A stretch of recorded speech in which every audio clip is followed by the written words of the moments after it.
Aha, orúkọ mi ni Fẹ́mi Adébáyọ̀ tí gbogbo yín mọ̀ sí jẹ́ lílì. Oníṣó ẹ máa wo Bisi ológe show, ẹ má kú ọmọ ẹ̀. Yeah.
My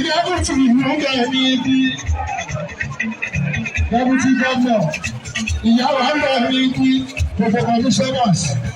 Thanks for watching this video. Please don't forget to click on subscribe button.